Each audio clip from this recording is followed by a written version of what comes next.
Well, we're live here once again. We're back. Woohoo! Checking in with my good friend Steve Williams, just to talk about really today technology, post-COVID world kinds of things, and of course he's been through a couple of transitions of presidents. We thought it'd be fun, or at least interesting, to find out what does a good one look like, what does a difficult one look like, and we can kind of all pay attention with a little bit of backstage info as we go through what is a tough time in that world right now. So let's begin just by saying the Lord's Prayer together. Our Father, who art in heaven, hallowed be thy name. Thy kingdom come, thy will be done, on earth as it is in heaven. Give us this day our daily bread, and forgive us our trespasses, as we forgive those who trespass against us. And lead us not into temptation, but deliver us from evil. For thine is the kingdom, and the power, and the glory forever. Amen. I have to say before we get started, I just came from receiving the food that one of the preschool classes all gathered. And one of my favorite things in the world is preschoolers, because initially they see you as an adult and they're not sure what to do, so they're real quiet. And then at least with me, after about 3 minutes, all they want to do is tell me their name. Then they yell out random things. Right. And so it's so funny. I'm glad you did that, because they were wanting me to do that. Oh, it would have been so much better. They wanted me to do it as Santa Claus. So, yeah, kid, thanks for the green beans. So Santa hates green beans. Any fried onions to go with those too? Oh, that's so funny. So you're much more appropriate than I am. Oh, well, I'm much more kid-like, maybe. That's true. Yeah, maybe. But actually, snapper? yeah, well, I don't know about that. It's more of I think it's maturity level, but that's a different day. Anyway, thrilled to be back and just to talk about a few things. And that may be the first thing that we start off. Like, we have been going through a pandemic, and weirdly, you and I are some of the people that are learning as fast as anybody what in the world is going on in the church when it comes to before the pandemic, in the middle of the pandemic, and after the pandemic. And there's just tons of conversation, but all of it's conversation because nobody really knows. But They are starting to pick up some interesting signs of what may be on the other side of this, especially as we look forward to vaccines and the clarity of all that. And I'll ask you how you're feeling about that too, just for fun. I have my opinion, you've got yours, we'll find out. But what's going on with what you're finding in your research? Well, the research is pretty skimpy on what churches will look like, or houses of worship will look like in the post-COVID world. But Pew Research, very reliable outlet, Yeah, no kidding. does a very nice report on religiosity. Yes, that is the word. Religiosity. What do you mean by religiosity? Well, religion in general in the United States, Okay. and sometimes around the world as well. And they update their statistics. So they have some studies that they did a telephone survey of, I think, 20,000 people, and they came up with, they asked people the question, do you plan to go to church the same, more, or less Than before. than before in the post-COVID era? And about a third of the people said same. A third of people said the same, but seldom. They already were seldom, so They're already seldom. They were not real Heavy dedicated attenders. Christians. Yeah. No, they were, Christmas, Easter, that kind of stuff. Yeah. And then there's another big chunk that said, no, we're not coming back. The interesting part for me as a techie guy is that about 19% think they're going to stay with some sort of virtual online experience, not necessarily as a replacement, but as a supplement. Yeah. Which means that we're still going to be trying to drive a lot of content out there, even when everyone is back in pews. Yep. That's what they're saying. Whether that'll actually happen, Right. we don't know. Who are they questioning? Were they questioning church folk, or were they questioning just general people? Christians in general. Okay, so they were like- adult Christians. Oh, that's who interesting. identified as Christians. Okay, so that makes it a whole lot more interesting because you're talking Yeah. to folks that are kind of in. But they also threw in some of their data about the nuns, the people who Not the nuns, but the nuns. NONES. So it's, You got to be careful. yeah, because I wouldn't want to say the NUNs don't have any belief. in You Christ. don't want any of that. No. But it's the people who have no affiliation whatsoever. Okay, yeah. Don't want it. Agnostic, atheist. It doesn't matter. It's a bank that has no money of theirs in They it. think Yeah. there's power in quartz crystals, that kind of stuff. Yep. Super excited. If that were true, I would really be. It always reminds me of how the tobacco companies got really into the vapes because at first they were like it was going to be a competition and they just bought them all. Do you know that? A lot of them are owned by the smoking outfits. Yeah, and they've been banned too. Yep. Yeah. So yay! Good investment there. Yeah. Well done. And if you have a lot of oil stock right now Mm-hmm. at $42 a barrel, you're probably not really happy Not really. because with fracking, I think you got to break even about $70 a barrel. Yep. And Ford just announced that by 2030 they're going to be all electric. I know. Hey, Yeah. so yeah, okay, better dump that Exxon stock where you Yeah, can. Texans would normally be nervous of that, but there's one thing we've got going for us right now that actually may save us from being so oil dependent, and that is that all of the good electric car companies in California are leaving California and coming to Texas. Tesla, for one, it's going to be huge here. Yeah, and also you've got this gigantic state, particularly out west, where you can have wind farms and solar farms and all that kind of farms. Have you been out there and seen those things? Though? Yeah, They're weird. yeah. It's so weird. Well, there's nothing, and then all of a sudden there's a bunch of silver little panels out there. It's just weird. And it's a great use of the land because what are you going to do out there anyway?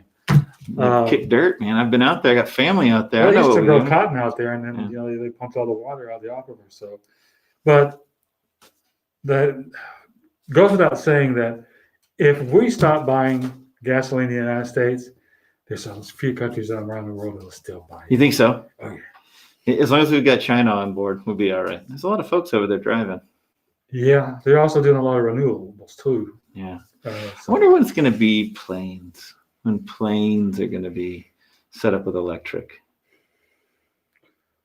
Well, they'll be slow. Yeah. I did hear methane in cows is much worse than methane in livestock worldwide is much worse than all the cars combined. Have you seen all that stuff? Yeah, You don't buy it? yeah. They say that the methane generated by the cows, livestock, and termites is worse than the CO2. No, You don't think so? no. I mean, Why did you think so? If they say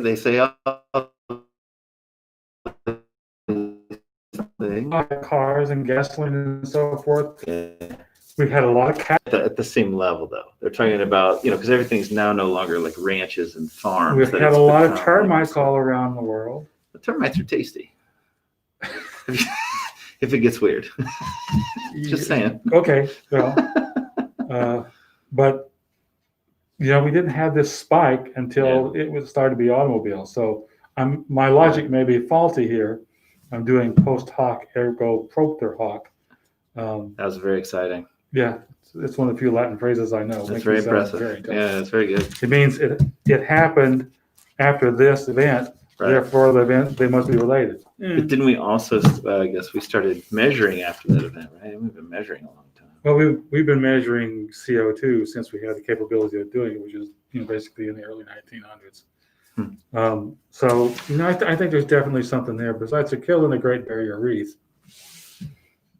Who's they? Is it like a pack of people out there? well, the ocean is acidifying. Right. So that's all of us. We're killing the Great Barrier Reef. Yeah, and that's a real shame.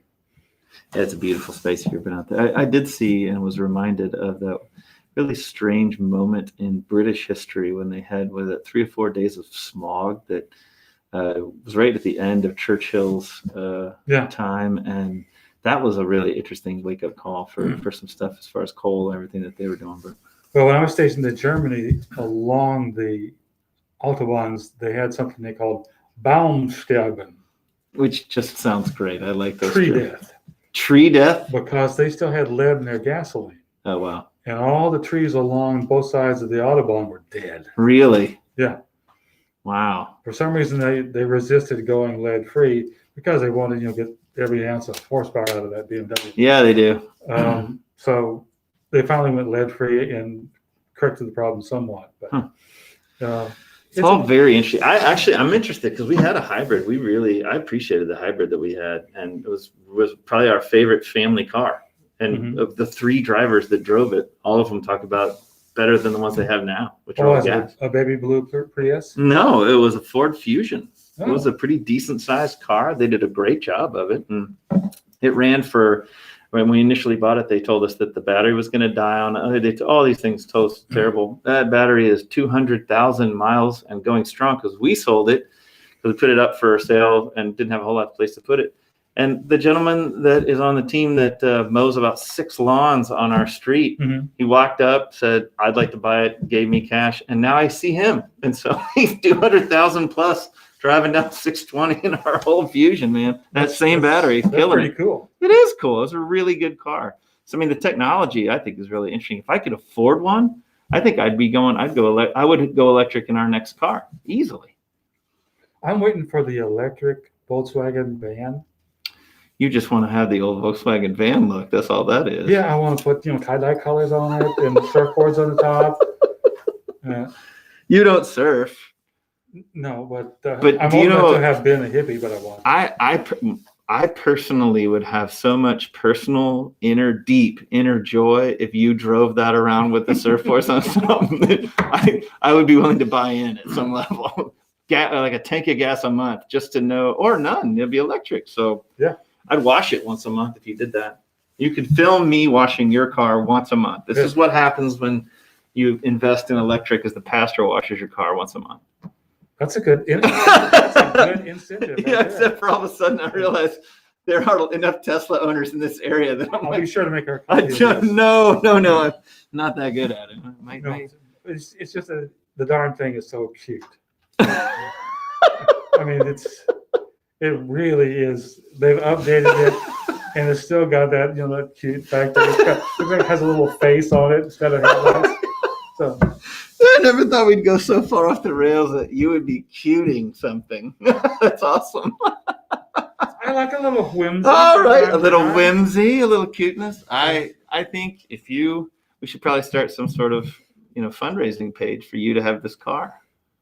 I think you should. I didn't think you'd fight me on that. So let's talk a little more about the church. It's fun to think about what's next, whether it's cars, technology.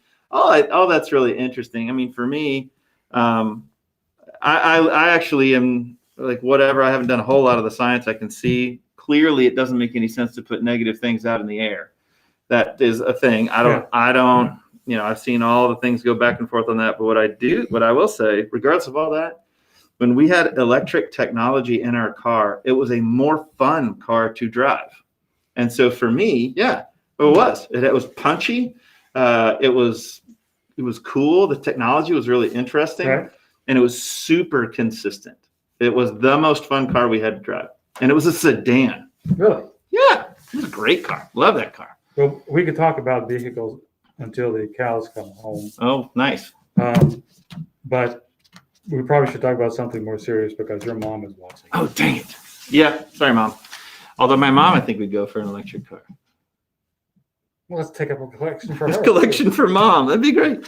But yeah, the church coming back. That's what we were. And technology and change is all happening. So you're feeling then, just to kind of, that we're still going to be needing to be content builders, to use the general phrase, where we're just pushing out content and figuring out how to connect with people on social media and every other kind of format.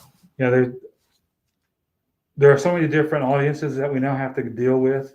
Not just boomers, but I mean the audiences we have the opportunity to share with. Yes, that's what I meant to say. Thank you, Scott. You're welcome.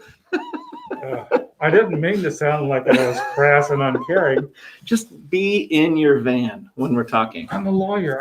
I know. And I'm also a diplomat. The two forces they're just at battle all of the time. Each other, which is why we need this van for you. Yeah. It's necessary. Yes. I can live in it too. Just And I don't Pam, think you that'll can. make Pam really happy. Yeah, I don't. She put you in the garage. Well, she's done that before. Well, I was gonna ask, but leave it alone. But we have these various sections of our audience, Yeah. mostly generational, Mhm. that expect different things from a church service. Mhm. And, you have the silent generation, Mhm. the World War II folks, the Mhm. boomers like me. Yep. And we're sort of the traditional folks. And then you've got the Generation Xers that came after the boomers, then the Generation Y, the millennials, Mm-hmm. and then we have the Gen Z. Mm-hmm. They don't have a cool name. And I've told them to work on that. Yeah. But they They are don't care. really different Yeah. because they've never known a world without a smartphone. Mm. It's fascinating when you say that. I was thinking about those generational changes, and you can go all the way back to my dad's silent generation, right? So Yeah. he's silent generation, which means he really is kind of silent. He's just trying to learn and figure it out all the time. That's what he rolls with, and he does a beautiful job. I mean, for being his pace and age, he's right on top of a lot of stuff. I'm always impressed with Pop. And then you got folks that are getting into the baby boomer generation, and you guys built basically so much of what's going on and infrastructure. And we don't want you to change it either. I know, you bunch of narcissists. And then you got Generation X in here, which is me, and we're a tiny little generation wedged in between two monsters. And as I regularly say, would you just please, one of you, beat the other up and decide so we can move on? And then, but if you guys watch television, like cable TV, like you guys are, like when I talk to my friends that are in the boomers, and I find out most of the time they have Dish or they have Direct TV or they're on cable, and they're trying to figure out where the better deal is. And then you got me, we're all the cable, we want to cut all the cords. And so it's all app based. Well, that's not fair. I'm a boomer, yes, and I do have cable. Yes. And everything is bundled together. Got the Spectrum bundle. Whoa. You proving my case, or are you moving from it? What are we doing? But I also have Apple TV, Netflix, Roku, CBS online, Peacock. Yeah. I used to have Hulu, but so what you're telling me is you're paying a lot more for less content. I'm paying a lot, and you're getting less. I promise. But Pam loves these British dramas. BritBox.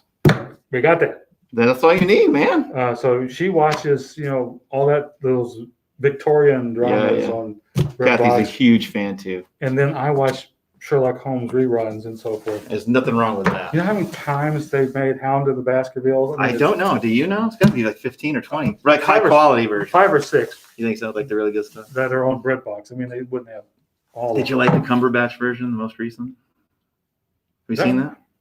I don't think I've seen that one. Right. The one that was on PBS. Yeah, like recently. Yeah, I've seen that. Benedict Cumberbatch, the guys, is Holmes and that. Yes. I really like those. They're really creative. Yeah, he admits he's a high functioning sociopath, which is refreshing. So to have somebody that actually is admit it. Yes. That's nice. That means he's super smart. And not kill people just because he wants to. Right.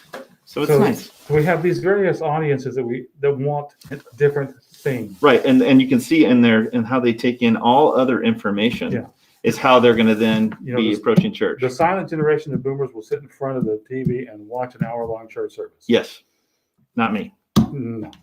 And the Gen Zers, if it goes more than 5 minutes, they're gone. Right, because they YouTube. Have you ever watched a Gen Z person? Because they're kids. Have you ever watched a Gen Z kid watch TV? Oh yeah, it's so weird. Yeah. My kids don't watch. If you said CBS, NBC, they wouldn't have any idea. But they know names of shows, and they watch them all on YouTube, all of them. Yeah. And, the quality is actually pretty good. You can get it on your phone, your iPad, your whatever device you want, as long as you got a signal that's coming in. And that's what they've grown used to. Yeah. And, we do a lot of stuff. Caitlin does a lot of stuff on Instagram. Yeah. And that's 1 minute. Yep. A 1 minute time limit on your video. Mm-hmm. I mean, that's half of TikTok. And she's an old millennial type. Yeah, she's 25, so she's old. not quite a Gen Zer. No. I think she's didn't make the cut. Yeah, I heard her talking about apps that were for the kids. That was a little sobering for me. Well, I'm still using email for all of my communications. I know, I like it. It's as cute as your Volkswagen. Yeah, it's and the reason it's strangely governmental. I want a record. It's you're also a lawyer again. When you said that, I got a record. I wrote it down. No, Yes. it's in the public, and you have Google, so you never lose them. Yeah.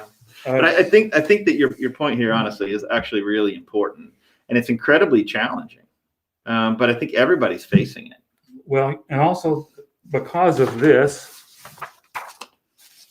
in U.S., decline of Christianity continues rapid pace. Mm-hmm. The number of people that self-identify as Christians, doesn't matter what denomination, it's just continually going down. Yep. Those nuns, N-O-N-E-S, are getting larger. So the reach of the church has to really extend beyond the pews. Mm-hmm.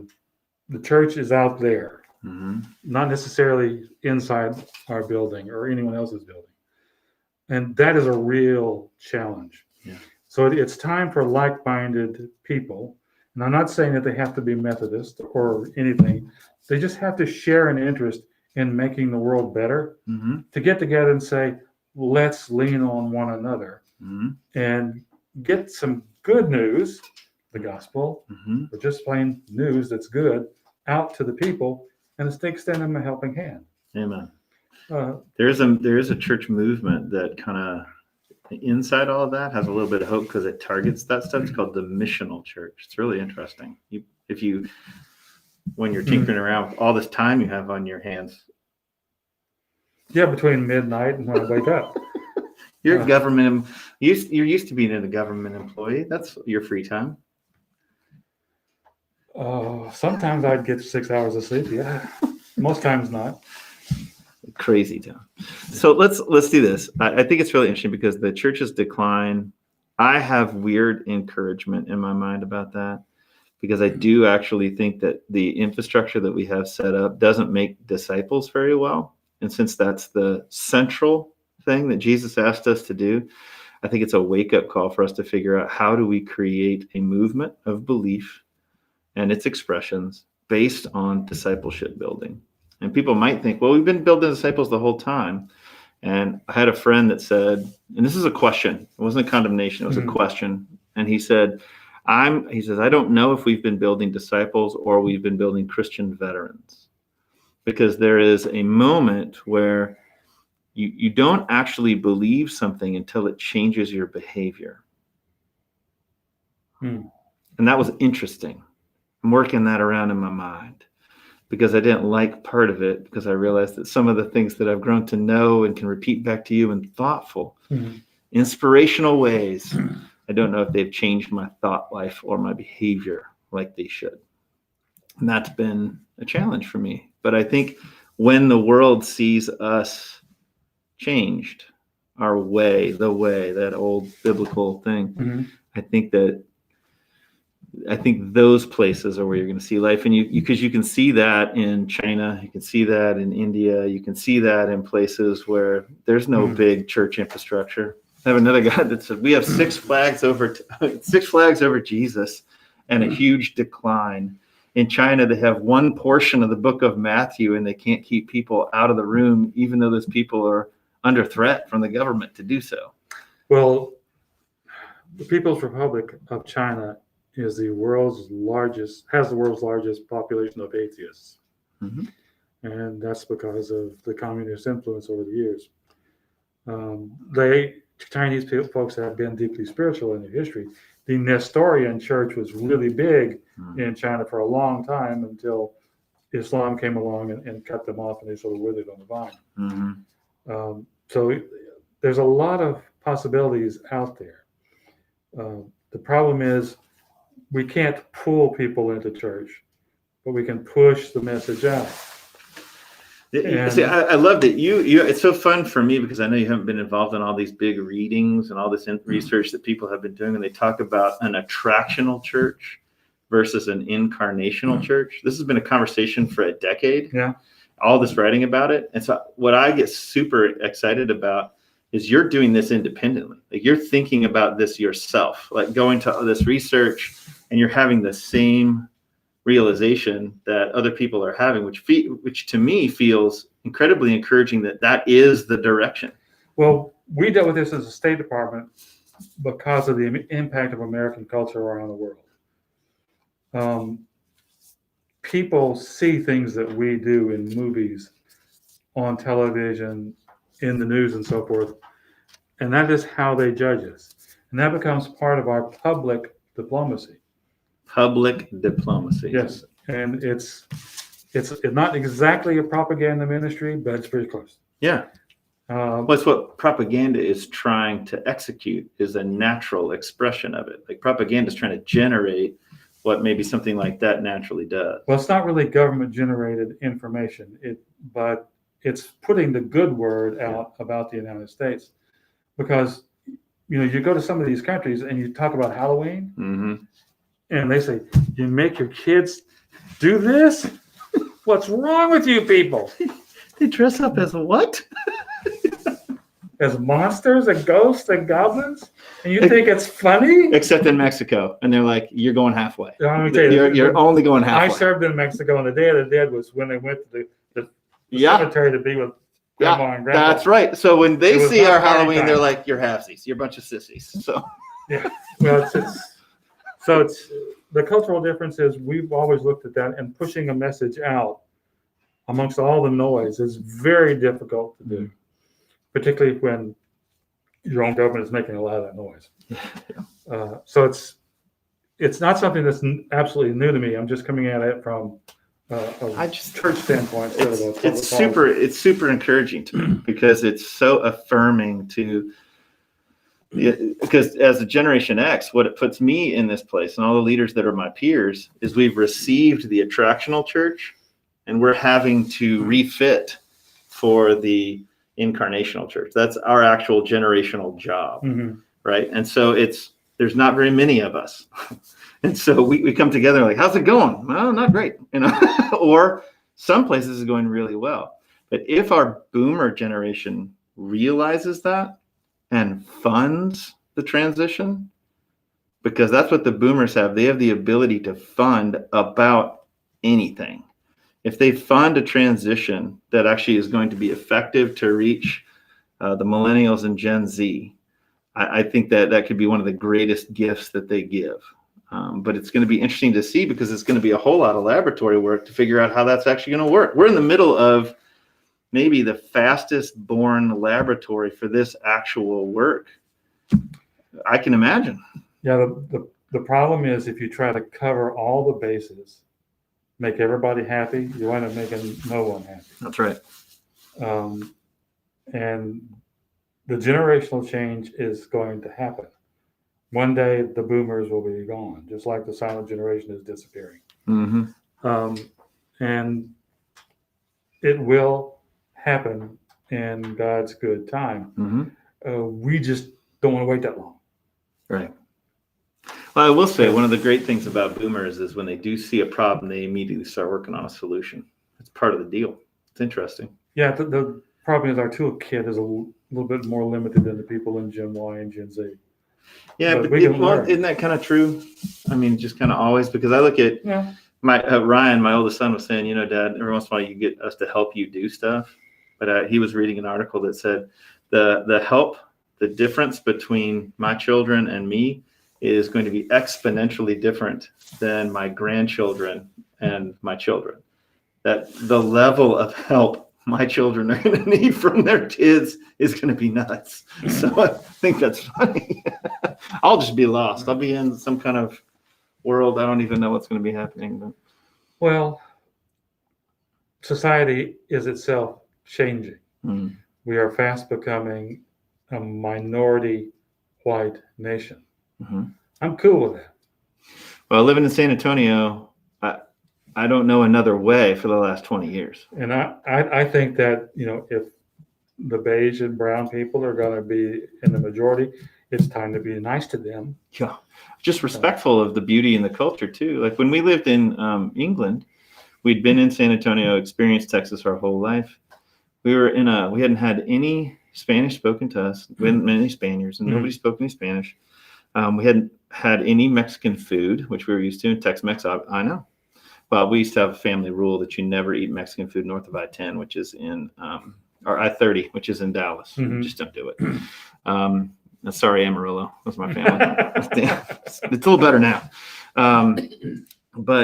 Yeah, so when we were there, we were in a mall in Sheffield, which there's only one mall in all of England. It's in Sheffield, which they were very proud to take us to. I guess because they thought all Americans loved the malls. So when we go to the mall and we're walking the mall, Kathy and I, and we hear Tejano music, not like Tejano, like it's a very distinct sound, right? And so we're elevated like, okay, there are not only potential Mexicans here, which was exciting, but Texas flavored Mexicans, which would have been like tearful joy for Kathy and I, a couple of Irish Germans, right?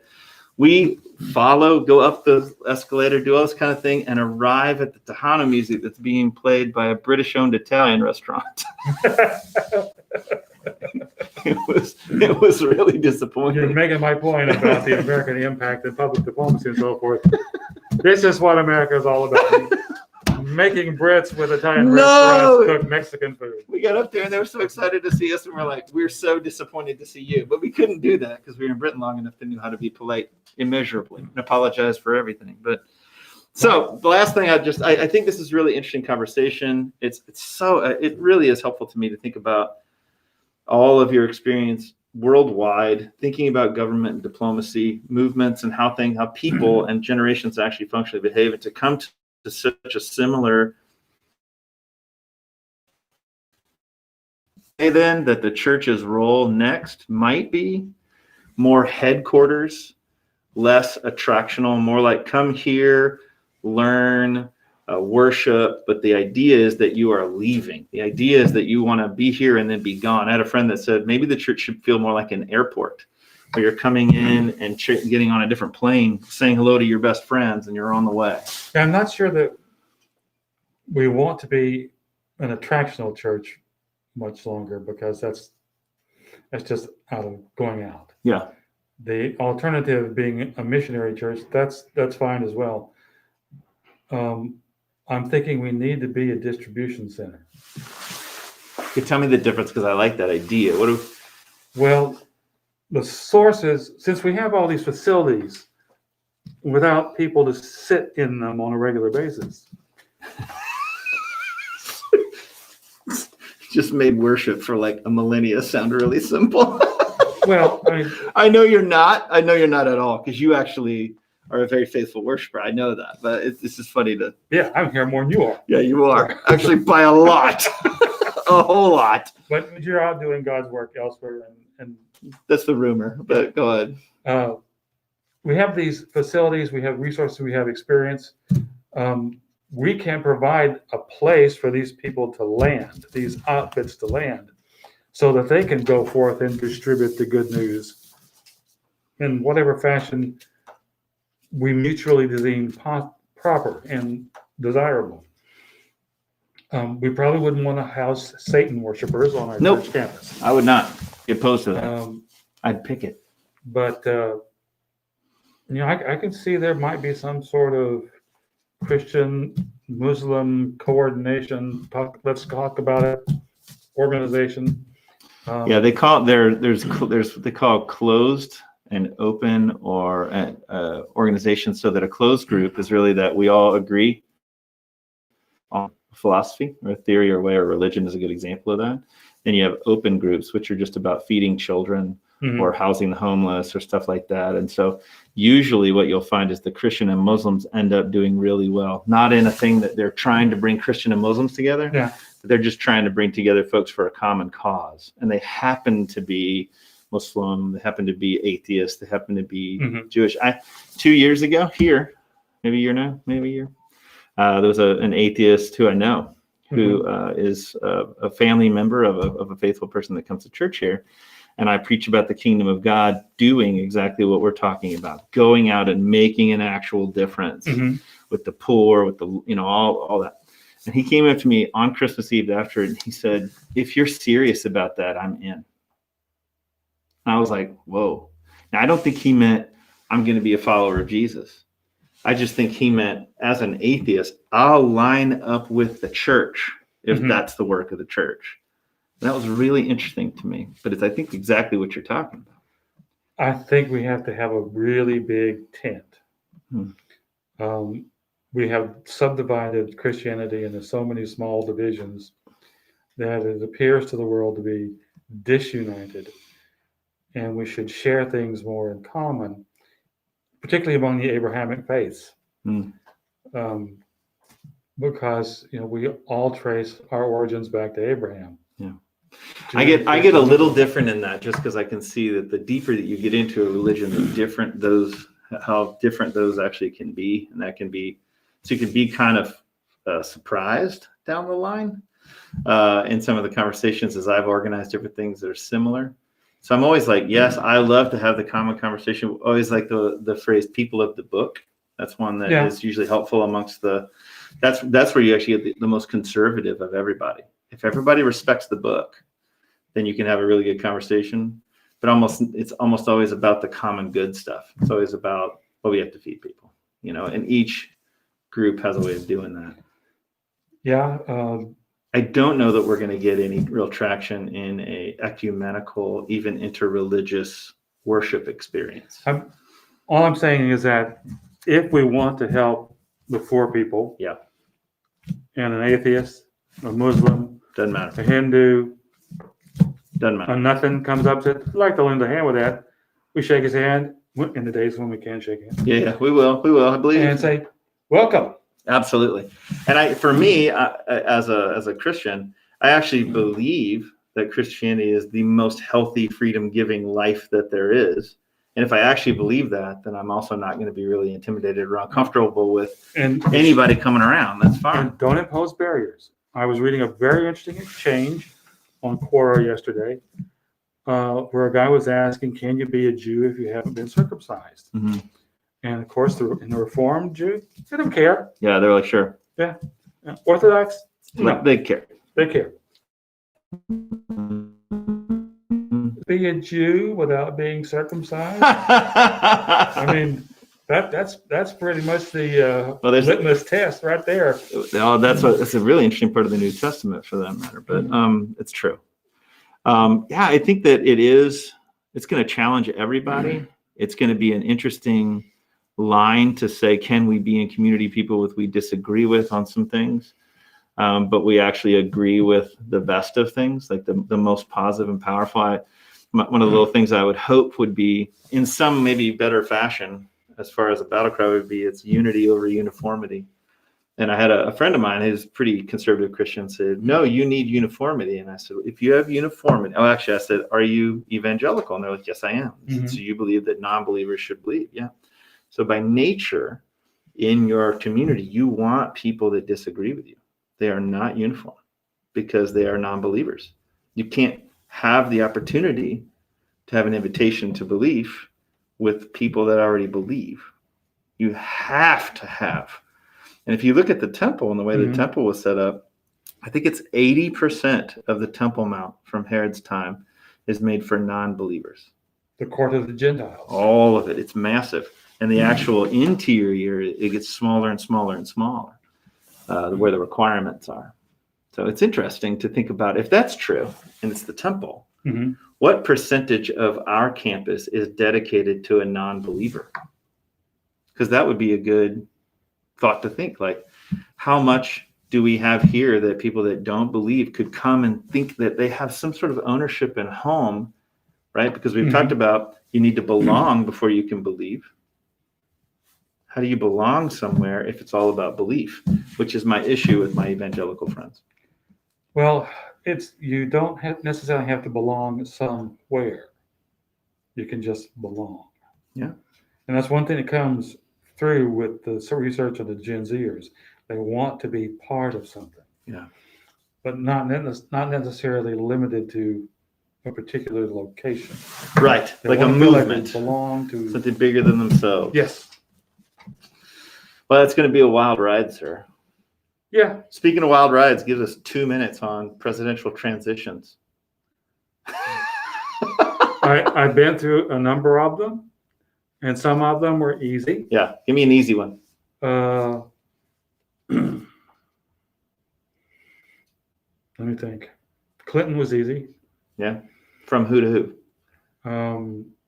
Well, from Bush 1 to Yeah. Clinton. Yeah.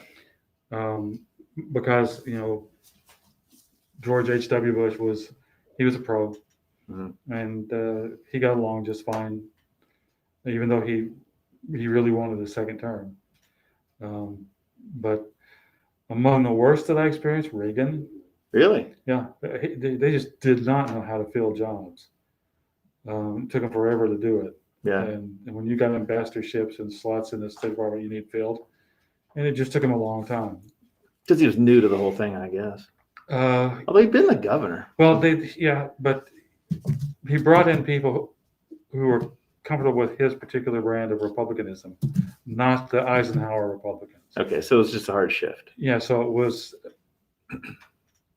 sort of a shift right rather than from the middle to a little bit more to the right, which meant new faces, and they had to get comfortable with the situation. The Obama transition, I hear from my friends, went pretty smooth. From Bush to Obama, they got along pretty well.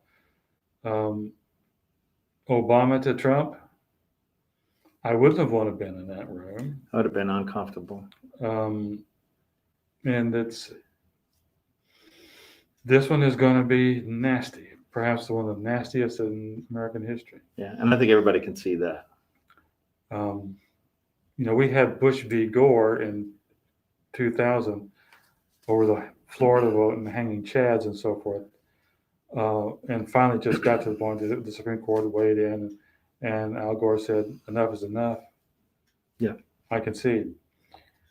Trump's never going to concede. Right. Does he have to concede? No. Right.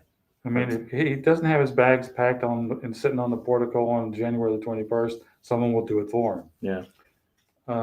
But it undermines to have someone at the very tip top of the government, in the face of overwhelming evidence and even opposition within his own party, still claiming that he won when he really lost.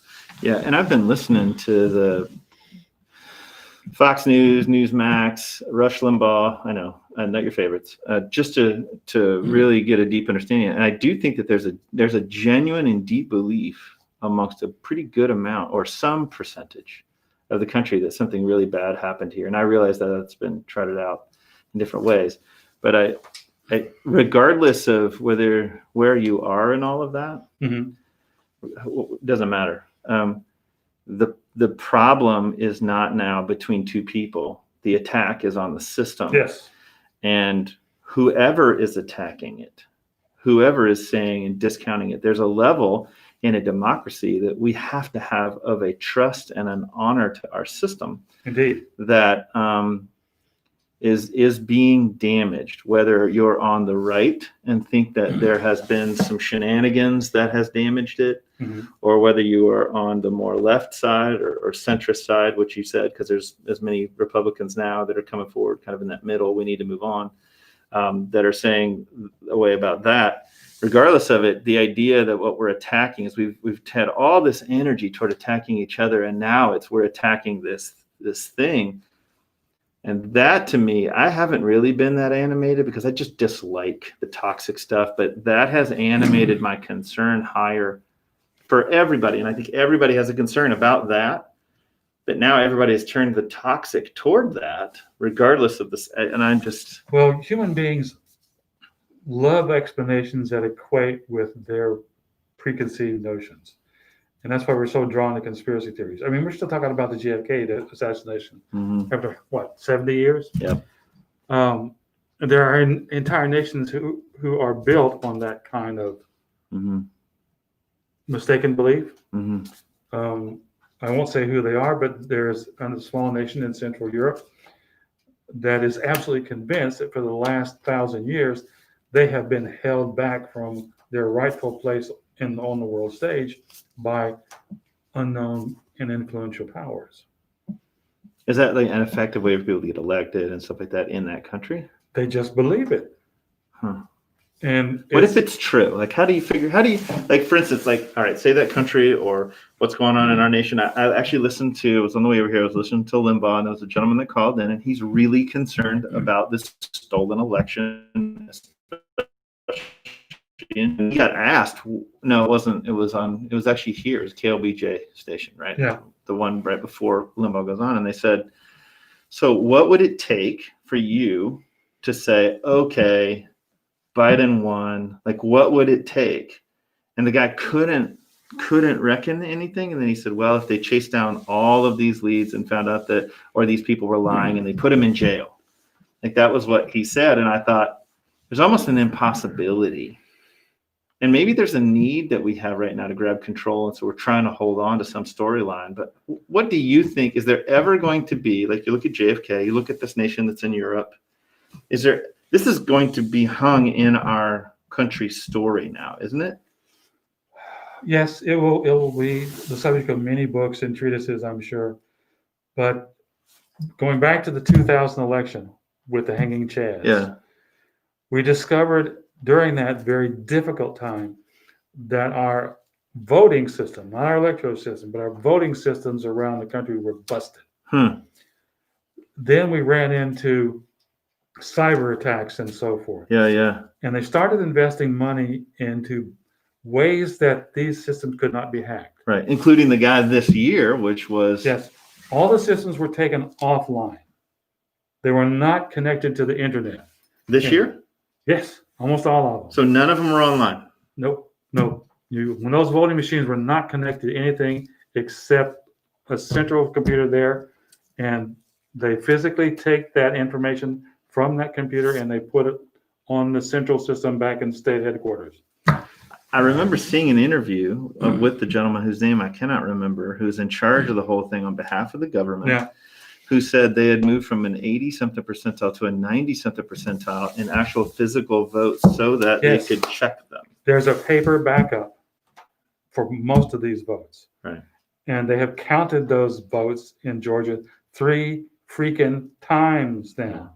How many times do you want to count them, boys and girls? Well, I do think that I mean I'm with you on some of the frustration. At the same time, listening to folks that are frustrated, I think they think that there's problems in there's problems in the actual pieces of paper, that the ballots are stolen and redone. They drop things. There's all this stuff out there. But I will say for me, being more conservative, more orthodox, I've read as much as I can. And I don't see anything that I can really hang my hat and say, this is a thing. I'm honestly looking, because a lot of people that I love and care about are really upset. And I'm like, is there a thing? Well, there's got to, I can tell you from a lawyer standpoint that when you go in front of a judge and you allege election problems in a particular state, say Pennsylvania, Wisconsin, the first question the judge is going to ask is, very well, what's your proof? Right. And the lawyers for the Trump campaign, the Rudy Giuliani and so forth, never say they are alleging fraud. I thought that's what they were doing, though. They were saying that they're saying it on TV, but not to a federal judge. What are they saying in court? They're just making these allegations that we heard X, that we heard Y. Someone says they saw X and Y and Z, but they're never saying to the judge, we are alleging commission of a fraud. Because if it turns out not to be a fraud, they have lied to a federal judge, which will get you disbarred faster than you can close your briefcase. So the lawyers are watching themselves. They have to. And the really big guys that were doing it, the big firms that were pushing this with Trump, they've all resigned. Mm-hmm. So now you're down not to the B team, you're down to the C team, the junior squad. And it's just people who are trying to make a buck. So I do think I know you're frustrated, but I do think that there are some people that just genuinely believe they do that there has been dark problems in this election. Well, let me spin it around another way. If you believe that the problems in this election are so dark that it cost President Trump a second term, then we need to look at all of those elections where Republicans got reelected, because there could have been something wrong with them too. Well, and I think that there's some good to that. I think people would say, We don't want to go there. I know. I think the problem that we're having right now is that it feels to me again like it's an attack on a system that there's got to be some honor and dignity in our process. I mean, to me, like if I was a vote counter, to make sure that my neighbors got their vote, and I'm naive, I am sure, but I actually believe that the wide majority of people that are in charge of counting votes, they believe in the system. That's where it's like when you volunteer for something, you volunteer in a place that you believe in something. It inspires you. When you work for nothing, it's because you're inspired by that thing. I think the missing conversation for me is that I've seen, like when we used to go vote in the same place in Spring Branch, I saw the same people every time. I don't know who they were. And they, in the world of where we live, they genuinely loved America. They loved the process. They felt a dignity in import. Many of them were ex-military. It was an honor and privilege to serve the country. And Well, the whole thing's a human struggle nature for me. is a strange thing, but I forget who said it, but it is easier to sell the people a big lie than a small one. Yeah, JFK and even the country in Europe you were talking about. So it's people want to believe what they want to believe, and they will continue to do so because that's just the way human beings are. Yeah. And we have to have some place where we say this far and no farther. How are we going to decide? That's a future thing. We talk Let about me the decide. church. No, I don't think that's good, or me, neither of us. But I do think that I'm wondering, what's next for that? Where is it? I sort of hope that there are people that will run for office that will be so transparent and so different that they'll be, but I don't know how that works, because right now the thing that gets people effectively elected is fear. And these are the fruits of that, regardless of what side you're on.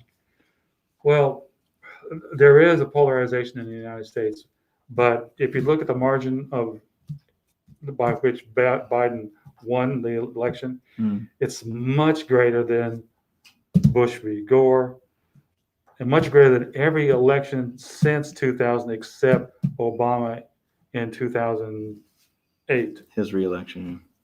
His initial election. His initial, because he just beat the pants off John McCain, which is a shame. Yeah, it was a shame. McCain's a good guy. He would have made a good president. But so the actual number of votes that have been counted, it's not that close. Yeah. By historical standards. It's true. And tomorrow is the last safe harbor day. If a state reports or certifies its electors to Congress, Congress has to consider them as proper. Okay.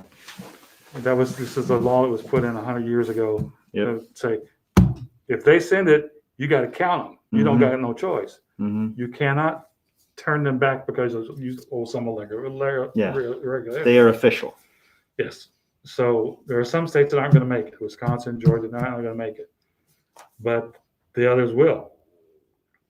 And that's it.